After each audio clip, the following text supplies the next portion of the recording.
اب مزید مہنگائی ہونے والی ہے، آسان لفظوں میں، سادہ لفظوں میں یہ سمجھیں، مجبوری ہے اس کی؟ جی دیکھیے، جب روپے کی ویلیو، جو اصل حقیقت کی ویلیو ہے، جو زمینی حقیقت کی ویلیو ہے، وہ میں یہ سمجھتا ہوں کہ 15 سے 20% کہیں پاکستان کی روپے کی ڈیویلیویشن ہو جائے گی اگر اس کو مارکیٹ فورسز پہ چھوڑا جائے. جب روپیہ گرے گا ڈالر کے سامنے تو وہ جتنی بھی لمبی سی لسٹ میں نے آپ کے سامنے رکھی تھی، جو چیزیں ہم امپورٹ کرتے ہیں، ان سب کی قیمت جو ہے وہ بڑھ جائے گی. ابھی ہمیں پاکستان بیورو اسٹیٹسٹکس یہ بتا رہا ہے کہ ان کا جو مہنگائی کی شرح ہے وہ لگ بھگ 30% کے قریب آ رہی ہے. میرے خیال میں یہ تقریباً اس میں آپ 15 سے 20% مزید اضافہ ہو سکتا ہے اگلے چند مہینوں کے اندر. درست فرمایا. اچھا، یہ ایک خبر فلوٹ کر رہی ہے کہ پاکستان میں آئل اور گھی کی پرائزز، ظاہر ہے اب چند مہینوں کے بعد رمضان المبارک بھی آنے والا ہے اور اس وقت سب سے زیادہ اس کی کنزمپشن ہوتی ہے. کیا واقعی گھی اور آئل کی قیمت بڑھنے کے خدشات ہیں؟ اس کی کوئی گراؤنڈ ریالٹیز آپ کی سمجھ میں آتی ہیں؟ دیکھیے، کچھ چیزیں مثبت پازیٹیو بھی نظر آ رہی ہیں عالمی منڈیوں کے حوالے سے، جس میں ایک تو جو کروڈ آئل ہے جس سے ہم پیٹرول ڈیزل بناتے ہیں، وہ جو کچھ مہینے پہلے کی قیمتیں تھیں جو $120-122 فی بیرل پہ چلا گیا تھا، وہ اب کہیں سٹیبل آؤٹ ہو رہا ہے $80 کے قریب. تو وہاں پہ آپ سمجھیے کہ پاکستان کا جو تجارتی خسارہ ہے اس میں کچھ بہتری آ سکتی ہے. اسی طرح جو پام آئل ہے، خاص طور پہ جو ملیشیا اور انڈونیشیا سے آ رہا ہے، اس کی بھی عالمی قیمتوں میں کمی واقع ہوئی ہے. لیکن جو روپیہ گرنے کے نتیجے میں ہمارے ہاں مہنگائی آتی ہے، اس کو تو شاید حکومت نہیں روک سکے گی. لیکن عالمی منڈیوں میں ایٹ لیسٹ یہ دو چیزیں جو ہیں، کھانے بنانے کا تیل اور جو کروڈ آئل ہے جس سے ہم پھر پیٹرول ڈیزل بناتے ہیں، ان کی قیمتیں جس تیزی سے پچھلے سال بڑھ رہی تھیں، ان اپنی ہائٹ سے جو بلند ترین شرح پہ تھیں وہاں سے کافی نیچے آ گئی. سر، اگر گزشتہ جب عمران خان صاحب کی گورنمنٹ تھی اس وقت سے لے کر اب تک کمپیریزن کریں تو ایکسپورٹس میں ہماری کتنا فرق پڑا ہے اور اس کی ریزنز کیا ہے؟ کیوں فرق پڑا ہے؟ کیوں نیچے آئی ہیں؟ جی، دو وجوہات ہیں، دو بڑی وجوہات ہیں. ایک تو وجہ یہ ہے کہ دنیا بھر میں جو بڑی بڑی اکانومیز ہیں جہاں ہماری ایکسپورٹس جایا کرتی تھیں، جس میں یورپین یونین کے ممالک ہیں، جس میں امریکہ ہے، ان کی اپنی جو اکانومیز ہیں ان میں ایک سلو ڈاؤن دیکھا گیا ہے. وہاں پہ جو کنزیومرز ہیں، ان کے صارفین جو ہیں، وہ اس شرح کی، اس رفتار کی وہ بائنگ نہیں کر رہے ہیں، خریداری نہیں کر رہے ہیں. ان کی خریداری میں کمی آئی ہے اور اس کا نتیجہ جو ہے وہ ہم نے بہت سارے ایکسپورٹنگ ممالک میں دیکھا ہے، ان کی ایکسپورٹس کم ہوئی ہیں. ایک خاص طور پہ جو پاکستان میں معاملہ خراب ہے وہ یہ ہے کہ جب انٹر بینک کا ریٹ آپ نے 227 رکھا ہو اور اوپن مارکیٹ جو ہے وہ 255 260 کی باتیں کر رہے ہو، تو پھر تو ایک تو ریمیٹنسز کم ہوتی ہیں. جو سعودی عربیہ میں، جو یو اے ای میں، دبئی میں، ابو دھابی میں پاکستانی کام کر رہے ہیں، وہ اگر روپیہ انٹر بینک کے تھرو بھیجتے ہیں تو ان کو 227 روپے ملتا ہے. اگر وہ حوالے کے تھرو بھیجیں تو ان کو 255 260 روپے ملتے ہیں. تو اس کے نتیجے میں جو بینکنگ چینل سے ریمیٹنسز ہیں یا ایکسپورٹس ہیں، وہ بڑی بری طرح ان کے بڑا نیگیٹو اثر جو ہے وہ ہوتا ہے. تو یہ جو پالیسی حکومت کی ہے، ڈالر کے 3 4 ریٹ رکھنا، ایک بلیک مارکیٹ کا ریٹ ہے، ایک گرے مارکیٹ کا ریٹ ہے، ایک انٹر بینک کا ریٹ ہے، ایک حوالے کا ریٹ ہے، اور ان میں آپس میں جو فرق ہے وہ تاریخی فرق ہے. مطلب میں نے پچھلے 35-40 سالوں میں انٹر بینک اور اوپن مارکیٹ میں کبھی بھی 35-40-45 روپے کا فرق نہیں دیکھا. تو اس کے جو نیگیٹو اثرات ہیں وہ ایکسپورٹس گرنے اور ریمیٹنسز گرنے کی شکل میں سامنے آ رہے ہیں. درست. بہت بہت شکریہ ڈاکٹر صاحب، بہت بہت شکریہ. ہمیشہ رہنمائی فرماتے ہیں. ہم آپ کے بہت مشکور ہیں sir. Thank you very much. یہ ہے اصل میں گراؤنڈ ریالٹیز. ایک بریک لے رہے ہیں ناظرین، اور بریک کے بعد پاکستان کی سیاست، معیشت، حالات، اس سے بالکل ہٹ کر ایک نیا ٹاپک، وہ ہے پاکستان کے وہ معصوم بچے جن کے پیرنٹس کے درمیان میں طلاق یا خلا ہوئی ہے، ان کا کیا حال ہوتا ہے. ایک بریک کے بعد وہی دل کو چھو لینے والے معاملات ہیں. ایک بریک کے بعد آپ کو اس پہ ذکر کریں گے. بریک کے بعد آپ کو خوش آمدید کہتے ہیں. بریک سے پہلے ہم نے بات کی تھی کہ سیاست کے کیا حالات چل رہے ہیں، معیشت کے کیا حالات چل رہے ہیں، اندرون خانہ کیا خبریں ہیں. ان سے ذرا ہٹ کے ایک بڑا ہی اہم ٹاپک ہے جو میری آنکھوں دیکھا حال بھی ہے اس پر ہم ذکر کرنا چاہ رہے تھے. بڑے چاؤ سے شادیاں ہوتی ہیں, پسند کی شادیاں ہوتی ہیں, ارینج میرجز ہوتی ہیں, شادیاں ہوتی ہیں, اور اس کے بعد ظاہر ہے بچے پیدا ہوتے ہیں, اگلی جنریشن پیدا ہوتی ہے. لیکن اچانک میاں اور بیوی کے اندر ایک تناؤ پیدا ہوتا ہے, اور اس قدر تناؤ بڑھ جاتا ہے, جس کے اوپر متعدد پروگرامز ہوئے ہیں کہ کیوں تناؤ بڑھ جاتے ہیں. ظاہر ہے عدم برداشت کی بنیاد پر سپریشن ہو جاتی ہے, ڈیورس ہو جاتی ہے یا خلا ہو جاتی ہے, یعنی طلاق یا پھر خلا ہو جاتی ہے. لیکن اس رشتے کے نتیجے میں ایک جان اس دنیا میں آتی ہے, معصوم بچہ, وہ ممکن ہے 1 سال کا, 2 سال کا, زیادہ سے زیادہ ہم نے دیکھا تو وہ 4 سال یا 5 سال, کچھ اور تھوڑا سا ایکسٹینڈ کر لے تو 2 بچے بھی ہو سکتے ہیں, 3 بچے بھی, لیکن زیادہ سے زیادہ ان کی عمریں ہوتی ہیں 7 سال, 8 سال, 9 سال, زیادہ سے زیادہ 10 سال, لیکن زیادہ تر کیسز 2 سال کے بچے, 3 سال کے, 4 سال کے بچے ہوتے ہیں. ڈیورس ہوتی ہے, اور اس کے بعد موسٹلی یہ دیکھنے میں آتا ہے کہ جو کم عمر بچے ہیں وہ ماں کے پاس رہتے ہیں, ان کے پاس رکھا جاتا ہے, اور اگر والدہ, اس بچے کی والدہ دوسری شادی کر لے تو پھر وہ مرد کے پاس آ جاتا ہے بچہ. تو والد ہے یا والدہ ہے اس بچے کا, وہ اس سے ملنا چاہتا ہے. اس ملنے کا جو پروسیس ہے وہ ظاہر عدالت میں ملنا پڑتا ہے, وہاں پر ایک کمرہ مختص ہے, 1 سے 2 گھنٹے کے بعد ملاقات ہوتی ہے, 1-2 گھنٹے کی, مہینے بعد, ہفتے بعد. وہ جو مناظر ہوتے ہیں, میں آپ کو بڑے وثوق سے کہہ رہا ہوں, میں نے یہ مناظر دیکھے ہیں, وہ اتنے دردناک اور اتنے تکلیف دہ ہوتے ہیں کہ آپ اور میں شاید ان کو برداشت نہ کر سکیں. اب جس ٹاپک پر ہم بات کر رہے ہیں وہ یہ ہے کہ چلیں 2 سمجھدار عاقلوں کو یا بالغوں کو یہ سمجھ نہیں آئی اور وہ ڈیورس ہو گئی, اور اس کے بعد بچے کے اوپر اس کے اثرات کیا ہوتے ہیں, نمبر 1. نمبر 2, بچے سے باپ تو ساری زندگی وہی باپ رہے گا اگر ماں کے پاس بچے ہیں, اور اگر باپ کے پاس بچے ہیں تو ماں تو ساری زندگی وہی ماں رہے گی, ماں تو اس کی وہی ہے. تو وہ ماں اور باپ کا اس بچے کے ساتھ جو ٹرائنگل بنتا ہے وہ برقرار کیسے رہے, اور اس کے بچے کے ذہن کے اوپر کوئی اثرات نہ مرتب ہوں, یہ کیسے ممکن ہے؟ کورٹ کے اندر ہوتا کیا ہے, معزز عدالت اس کے اوپر کیا فیصلے سنا چکی ہے, اور گھر کے اندر وزٹ کرنا, یعنی اگر ماں کے پاس بچے رہ رہے تو باپ گھر جا کے چاہے ڈرائنگ روم میں بیٹھ کے اپنے بچے سے ملاقات کر سکے, بچے کے ذہن کے اوپر بھی اثرات نہ پڑیں, یا اگر باپ کے پاس بچے تو والدہ جو ہے بچے کی وہ باپ کے گھر جا کے کچھ دیر کے لیے ملاقات کر سکے اور وہ ان سے مل سکے. اس کے اوپر بہت کام کیا ہے فہد احمد صدیقی, سینئر ایڈوکیٹ ہیں, فیملی لاء کے اوپر اچھی خاصی گرپ ہے, گزشتہ 2 دہائیوں سے اس کے اوپر پریکٹس کر رہے ہیں, اور اس کے اوپر ہوم وزیٹیشن کے اوپر بڑا کام کر رہے ہیں. میں چاہ رہا تھا کہ بڑے ہی المناک معاملے کے اوپر ذرا ذکر کیا جائے. ظاہر قانون موجود ہیں, اس قانون کے تحت ہمارے وکلاء بھی اور معزز عدلیہ بھی سارے اس کے پابند ہیں اور اسی کے مطابق چل رہے ہوتے ہیں. فہد صاحب بہت بہت شکریہ سر آپ کے وقت کا. میں نے کوشش کی کہ مختصر سا تعارف کروا دوں کہ اصل میں ہم کس معاملے کے اوپر بات کر رہے ہیں.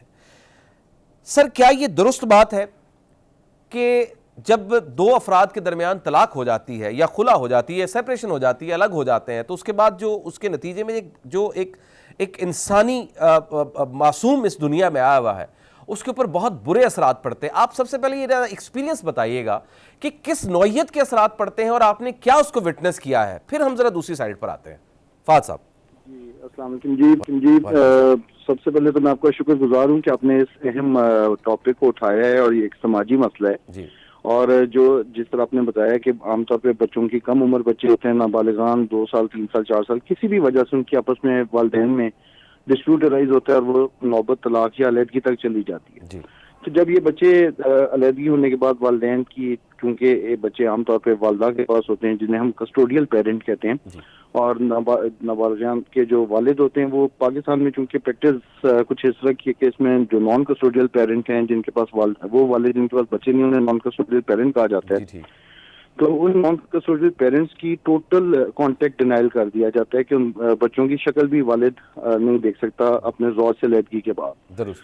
تو جب اس طرح کے بچے ڈیورس کے پروسیس سے گزرتے ہیں, ایک تو وہ فرسٹ ہینڈ ٹراما دیکھ رہے ہوتے ہیں سائیکولوجیکل, والدین جو بہت لونگ پیرنٹس ہیں, رات کو وہ اپنے والد کے کندھے پہ سر رکھ کے سوئے ہیں یا اپنے والد کے ساتھ بہت ایک اچھا تعلق رکھتے ہوئے ٹائم اسپینڈ کر رہے ہیں, اور آل آف اے سڈن ان کے والدین کے درمیان ڈسپیوٹ رائز ہوا اور وہ علیحدہ ہو گئے, اور پھر جب وہ علیحدہ ہو گئے تو بالکل ٹوٹل کانٹیکٹ ڈینائل ہو جاتا ہے, بچے کی شکل نہیں دیکھی جا سکتی, تو جو سائیکولوجیکل ایشوز اس میں ڈیولپ ہوتے ہیں سر، اس میں سب سے پہلے تو بچہ سنگل پیرنٹ چائلڈ کی وجہ ہونے کی وجہ سے عام طور پہ یہ دیکھا گیا کہ وہ پیرنٹل ایلینیشن کا شکار ہو جاتے ہیں. بہت سارے کیسز میں یہ ہم نے آبزرو کیا کہ جب کسٹوڈیل پیرنٹ کے پاس بچہ ہوتا ہے تو کسٹوڈیل پیرنٹ کے جو امیڈیٹ ریلیٹیوز ہیں، جن میں کسٹوڈیل پیرنٹ کے والدہ والد یعنی بچے کے نانا نانی ماموں خالہ خالو، وہ اس بچے کو ایلینیٹ کرنا شروع کر دیتے ہیں اس کے حقیقی والد کے خلاف، نان کسٹوڈیل پیرنٹ کے خلاف.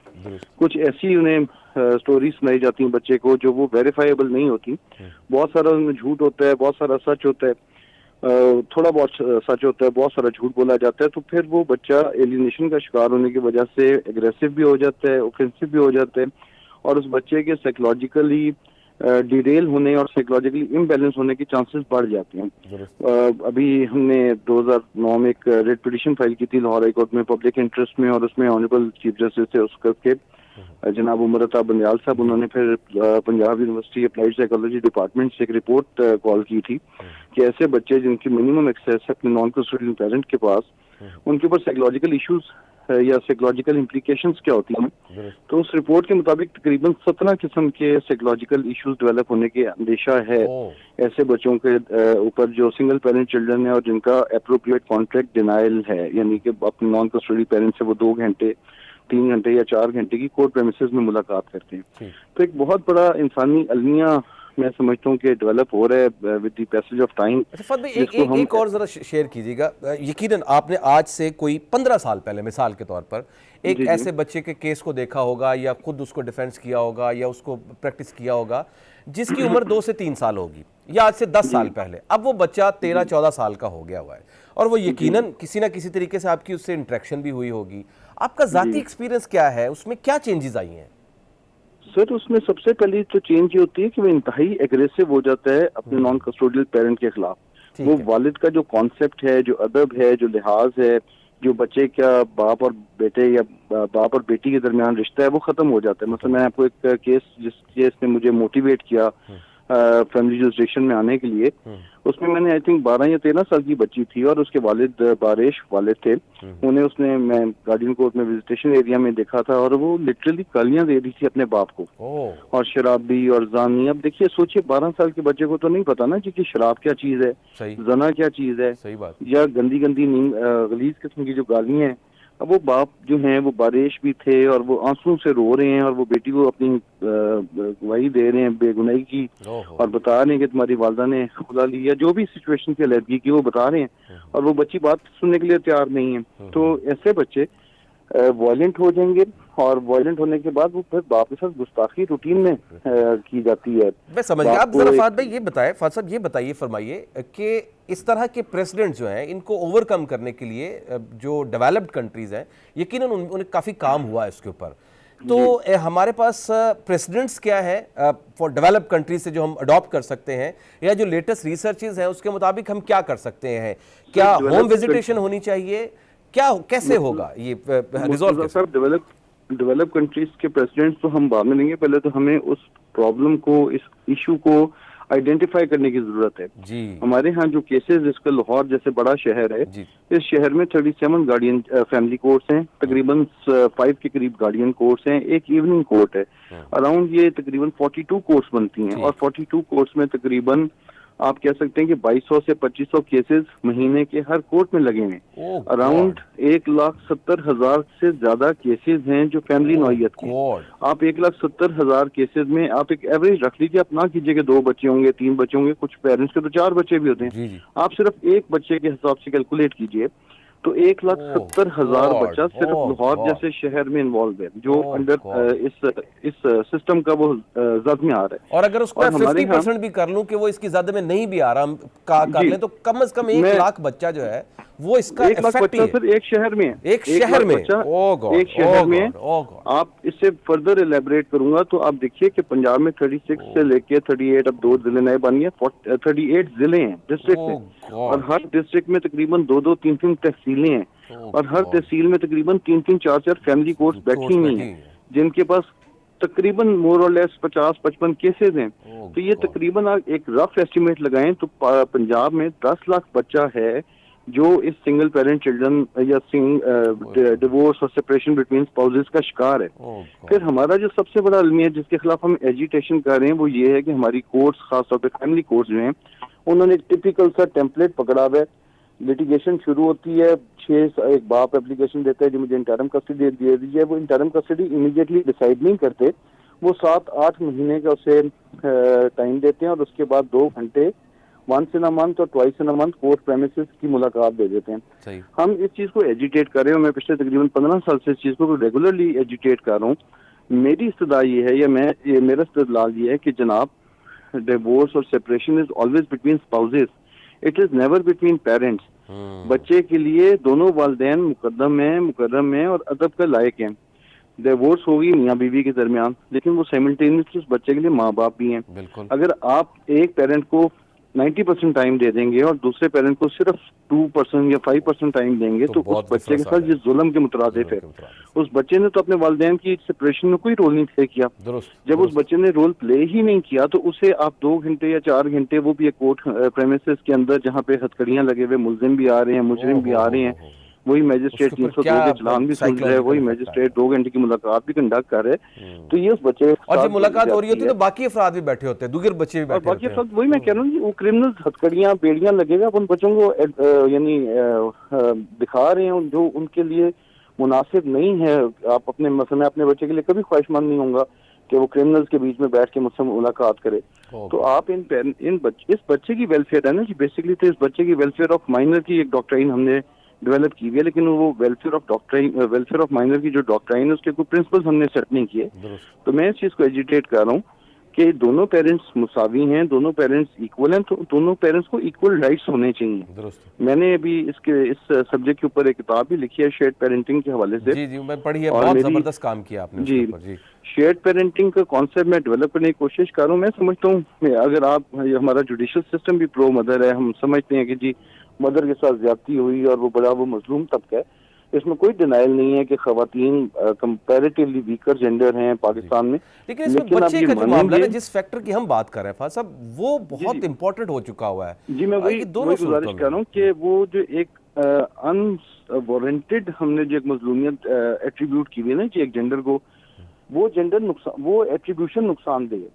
اربن عورت میں سمجھتا ہوں میری ذاتی رائے ہے آئی وڈ اگین بھی سیئنگ اس میں کسی طرح بھی ڈینائل نہیں ہے کیونکہ جو رائٹس خواتین کو اس وقت فیملی لاء میں ملے ہوئے ہیں دے آر پرفیکٹ، ان کو ملنے بھی چاہیے. لیکن آن the other way this is 50% balance پہ چلا گیا نا، وہ ان بیلنس ہو گیا ہماری کورٹ کی طرف سے. اور وہ ایک آپ مجھے خود بتائیے سر جو بچہ 2 سال یا 3 سال کا ہے وہ اگر 2 گھنٹے کی ملاقات کرے گا باپ سے اور میں چاہوں گا کہ اس کے اوپر نہ کچھ کا بھی شکار ہو رہا ہے. I got your point اور آپ کی اسٹرگل جو ہے وہ بہت زبردست ہے، اپریشیٹیبل ہے. اس کے اوپر ضرور کام ہونے کی ضرورت ہے اور اس پر جس طرح سے آپ بھی محنت کر رہے ہیں، معزز عدلیہ بھی اس کے اوپر سوچ رہی ہے، کام ہو رہے ہیں اور مزید ہم استدعا کرتے ہیں باقی تمام افراد سے جو اس سے ریلیونٹ ہے وہ اس کے اوپر کام کریں. بہت سیریس نوعیت کا میٹر ہے. فاضل صاحب بہت بہت شکریہ آپ کے وقت کا. یہ ایک بڑا ہی اہم معاملہ تھا ناظرین، ہم نے آپ کے آگے رکھنا تھا، اس کو انیشیٹ کیا ہے. مزید اگلے پروگرامز میں بھی ہم اس کو ڈسکس کرتے رہیں گے. اب تک کے لیے مجھے اجازت دیجیے. اللہ نگہبان.